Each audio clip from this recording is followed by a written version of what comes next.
Research के विषय में जानना चाहते हैं, शोध के बारे में जानना चाहते हैं, यदि आपकी धर्म अध्यात्म के विषय में रुचि है, यदि आप जीवन में होने वाले खतरों और जोखिम के विषय में जानना चाहते हैं, यदि आप अष्टमेश के विषय में जानना चाहते हैं, सही तकनीकी भविष्य कथन की सही तकनीकी सीखना चाहते हैं, तो ये वीडियो सिर्फ आपके लिए है। मित्रों, मैं आचार्य नरेंद्र कुमार दीक्षित, नाड़ी ज्योतिष विशेषज्ञ, नाड़ी ज्योतिष टीचर, आज आप लोगों के समक्ष अष्टमेश के विषय में बताऊंगा। सर्वप्रथम माता भगवती, माता बगलामुखी को साष्टांग प्रणाम करते हुए, दंडवत प्रणाम करते हुए, परम पूज्य गुरुदेव को प्रणाम करते हुए आज की वार्ता का प्रारंभ कर रहा हूं। मित्रों, आज का मेरा विषय अष्टमेश के विषय में है। आप लोगों को पता होगा, जन्म कुंडली का छठा भाव, 8वां भाव और 12वां भाव त्रिक भाव होते हैं। तीनों ही कष्ट देने वाले भाव होते हैं। यहाँ पर जीवन जब आता है, जीवन में जीव कारक ग्रह को या जीवन में व्यक्ति नाना प्रकार की परेशानियां और कष्ट का अनुभव करता है। अब हम इस विषय में आपको आगे बता रहे हैं कि जब नाड़ी ज्योतिष के अंतर्गत जो अष्टमेश होता है, अष्टमेश क्या करता है? दुख का कारक होता है, मृत्यु का कारक होता है, मृत्यु के साथ साथ अपमान का कारक होता है, शोध का कारक होता है, और अष्टमेश पूर्वजों की संपत्ति के विषय में भी बताता है। अष्टमेश पूर्वजों की संपत्ति के विषय में भी बताता है। जन्म कुंडली का जो 8वां भाव होता है वो काफी कष्टकारी होता है, जीवन में काफी कष्ट देने वाला होता है। जिसकी कुंडली में अष्टमेश जितना, अपनी पहला नियम आप लोग पहला नियम नोट करिए, यदि किसी की कुंडली में 8वें भाव का स्वामी कमजोर होगा, बलहीन होगा, पीड़ित होगा, उस व्यक्ति के जीवन में खतरे ज्यादा आएंगे, उस व्यक्ति के जीवन में उसकी मृत्यु जल्दी आएगी, उसके जीवन में कई बार स्वास्थ्य की गंभीर समस्याएं आएंगी।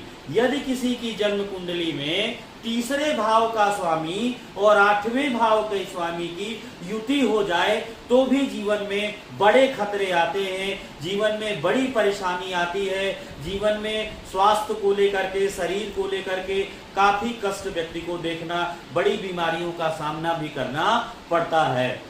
अब यदि किसी की कुंडली में अष्टमेश मंगल की राशियों में बैठा हो, राहु के साथ बैठा हो, अष्टमेश अष्टम में राहु के साथ बैठा हो, विशेषकर वृश्चिक राशि में बैठा हो, तो ज्यादा खतरनाक हो जाता है। अष्टमेश के साथ मंगल की राशियों में बैठा हुआ राहु ज्यादा खतरनाक होता है, ज्यादा मारक हो जाता है, यमराज का दूसरा रूप होता है। यदि अष्टमेश आपकी जन्म कुंडली में यदि अष्टमेश उच्च का है, बलवान है, शुभ ग्रहों से युक्त है, आपकी मृत्यु उतनी ही देर होगी, आपकी मृत्यु जल्दी नहीं आएगी, जीवन में बड़े खतरे भी नहीं आएंगे।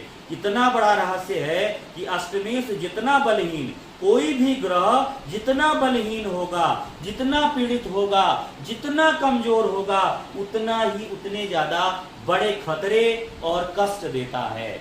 अब देखिए, अभी इस कुंडली में अगर किसी की कुंडली में तीसरे भाव का स्वामी या एकादश भाव के स्वामी के साथ अष्टमेश और राहु बैठे हुए हैं तो भी जीवन में बड़े खतरे आएंगे। और जिनके जीवन में ज्यादा उतार चढ़ाव आया है उनकी कुंडली में देखिएगा कि उनकी कुंडली में हमेशा तीसरे भाव का स्वामी, एकादश भाव का स्वामी अष्टमेश के साथ अवश्य बैठा होगा।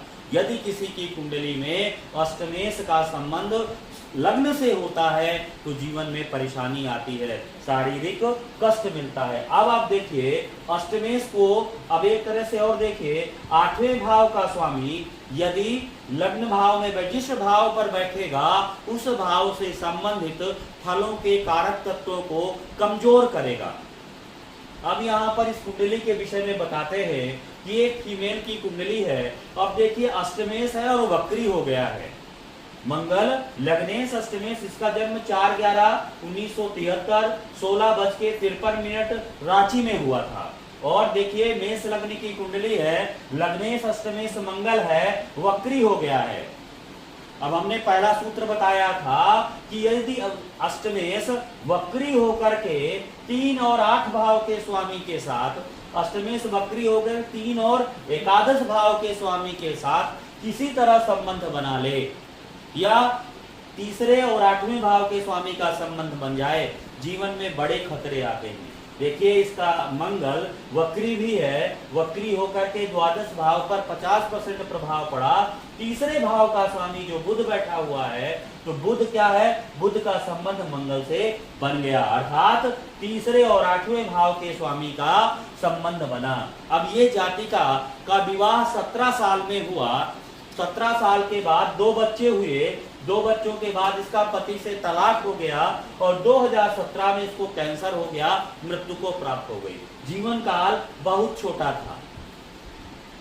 अब देखिए 1973 का जन्म है, 1990 में इसका विवाह होता है। तो अब देखिए 1973 17 साल में इनका विवाह हुआ, तो गुरु उस समय 1990 में मिथुन राशि पर गोचर कर रहा था। यदि गुरु का गोचर शुक्र मंगल से 7वें भाव से संबंध बना दे तो व्यक्ति का विवाह हो जाता है। यहाँ पर देखिए गुरु का गोचर यहाँ पर शुक्र से संबंध बना रहा है और मंगल से एकादश मंगल से भी संबंध बना रहा है, इसलिए 17 साल में इस गोचर पर लड़की का विवाह हुआ। अब देखिए अगर 7वें भाव के स्वामी का संबंध, हमने कहा कोई भी ग्रह अष्टमेश जिस भाव पर बैठा है और जिस भाव पर वो दृष्टि दे रहा है, दोनों को वो नुकसान पहुंचाता है।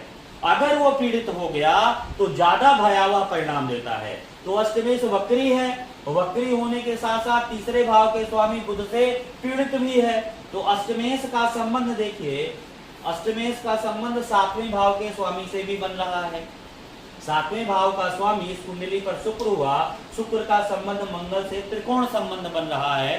त्रिकोण संबंध बनने के कारण यहाँ पर सप्तमेश अष्टमेश का संबंध हुआ। यदि 7वें और 8वें भाव के स्वामी का संबंध किसी तरह बन जाता है तो विवाह में विवाह की मृत्यु हो जाती। विवाह की मृत्यु मतलब विवाह जल्दी नहीं चल पाता। मृत्यु भी मित्रों 8 प्रकार की होती है। मर जाना मृत्यु नहीं होता है, ये केवल मर जाना ही मृत्यु नहीं है। कोई अपमान कर दे तो भी मृत्यु हो जाती है, समाज में निंदा फैल जाए तो भी मृत्यु हो जाती है। इसी तरह क्या हुआ, अगर 7वें भाव का स्वामी 8वें भाव से जुड़ा है, 7वां भाव विवाह, 8वां भाव मृत्यु। विवाह से संबंधित कारक तत्व, विवाह से संबंधित सुखों की मृत्यु हो जाती है यदि 7वें भाव के स्वामी का संबंध 8वें भाव से हो जाए।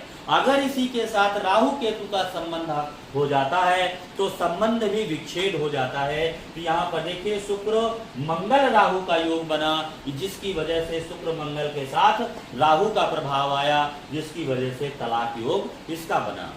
अब देखिए अगर मंगल यहाँ पर अष्टमेश होकर के वक्री है, तो वक्री जब होता है तो यहाँ पर आता उसका संबंध बुध से बन जाता है। बुध से बनने के कारण और मंगल यहाँ पर कमजोर हो गया, अष्टमेश यहाँ पर कमजोर है। मंगल का संबंध शुक्र राहु से है। मंगल के तीसरे भाव पर शनि और केतु भी बैठे हैं। मंगल को कोई सपोर्ट नहीं है। मंगल के द्विद्वादश भाव पर कोई ग्रह नहीं बैठा है। इसके अलावा शनि वक्री हो जाता है। वक्री होकर के 50% प्रभाव शनि का दूसरे भाव पर आता है। शनि का गुरु से संबंध भी बन जाता है। यदि किसी की कुंडली में शनि गुरु शुक्र राहु का योग बन जाए तो भी जातक को बड़ी परेशानी, बड़ी भयावह बीमारी होती है। अगर राहु केतु के साथ किसी भी ग्रह की, विशेषकर मंगल शनि की अंशात्मक युति हो जाती है तो भी बड़ी कैंसर जैसी बड़ी बीमारी होती है।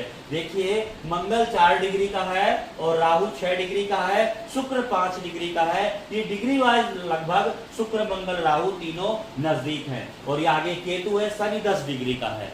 तो शुक्र मंगल राहु का योग यहाँ पर बन जाता है त्रिकोण संबंध बनने के कारण। इस वजह से इस जातक को, इस जातिका को कैंसर जैसी बीमारी हुई।